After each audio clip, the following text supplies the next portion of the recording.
Hi, Pop-Tarts, back for the Quarantine Read Aloud series. Today, we will be reading chapters 13 and 14 of Lauren Tarshi's I Survived, The Sinking of the Titanic, 1912.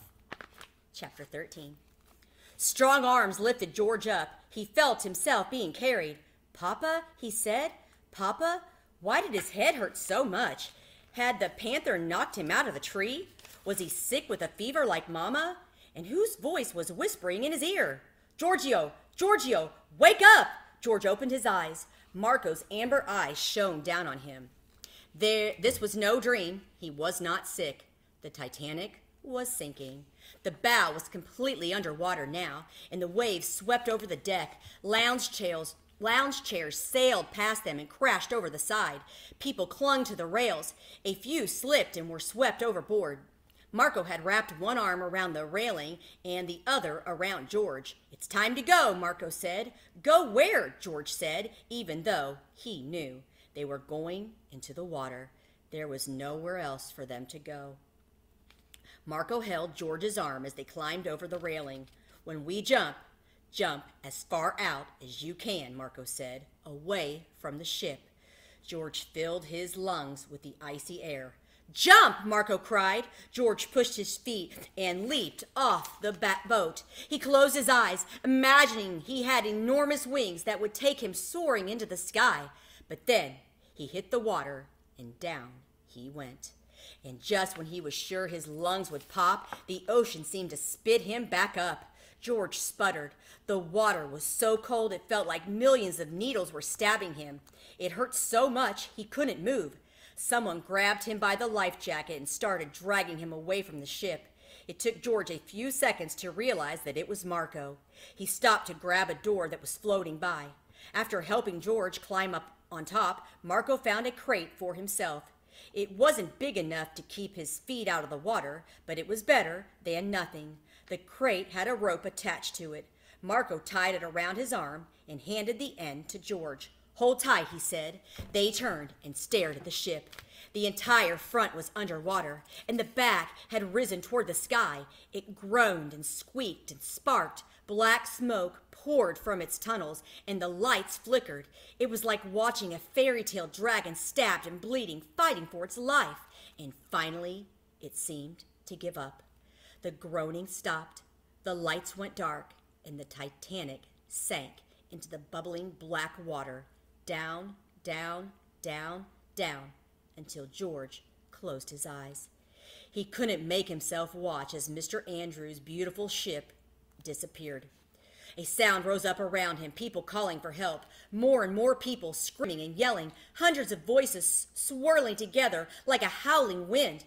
Marco pulled George away from the people and the wreckage. George couldn't believe how strong he was, how hard he kicked, how his arms sliced through the water.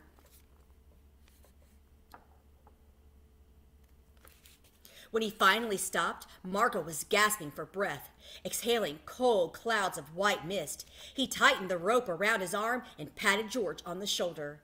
"I rest now, Giorgio," he said breathlessly. He closed his eyes and put his head down on the crate. "Soon."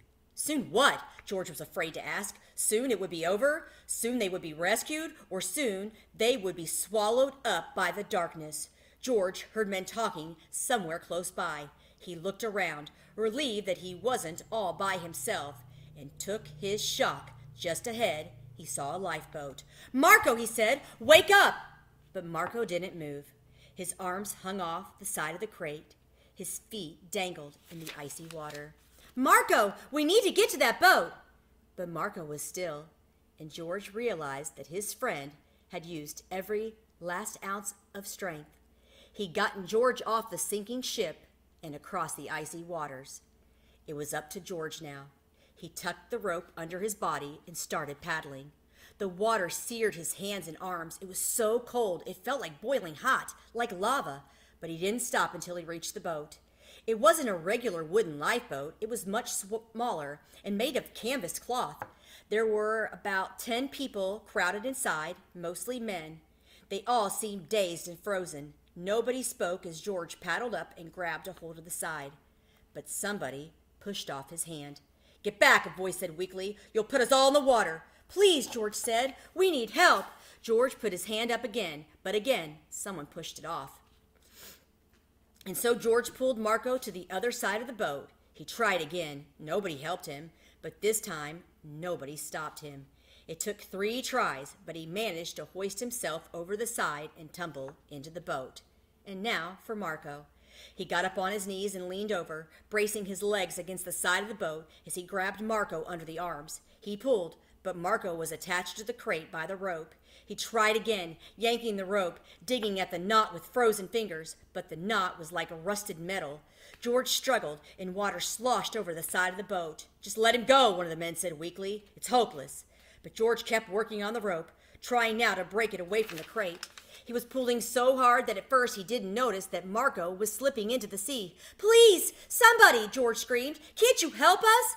A woman from the front of the boat climbed back to George. She wore a black coat, her head and face hidden by a flowered shawl. As she pushed George aside, she pulled something out of her coat, a knife. With a clean cut, she sliced the rope and helped George pull Marco into the boat. Her hands looked surprisingly strong. George fell back, exhausted. Thank you, George said to the woman through his chattering teeth. The woman didn't say anything, and suddenly George noticed the knife, a Bowie knife with an elk horn handle. George looked up under the shawl, saw 2 glittering blue eyes looked back at him. The scarred-faced man. He had saved Marco's life. Without a word, he handed George his knife. Then he looked away. Chapter 14. The cold pressed down on George until it seemed to crush his bones. He huddled close to Marco, trying to keep them both warm. Marco barely moved. Some of the men sang softly, others prayed. Some made no sounds at all. Hours went by. The sea became rougher, and every few minutes a wave splashed into the boat. George was drifting off to sleep when one of the men shouted, "It's a ship!" And sure enough, a bright light was heading toward them. "No," another man said, "it's just lightning." But the light was getting bigger and brighter. George stared at that light, afraid that if he even blinked, it would disappear. But soon he could see the outline of a gigantic ship steaming toward them. He whispered to Marco, who barely fluttered his eyes. He pulled his friend closer, rubbing his arms. "It won't be long," he whispered. "Hang on." As the sky brightened, George gaped at the scene. Around him, it was as if they'd fallen through a hole in the ocean and came out on the other side of the earth. There were icebergs all around them, hundreds of them, as far as George could see.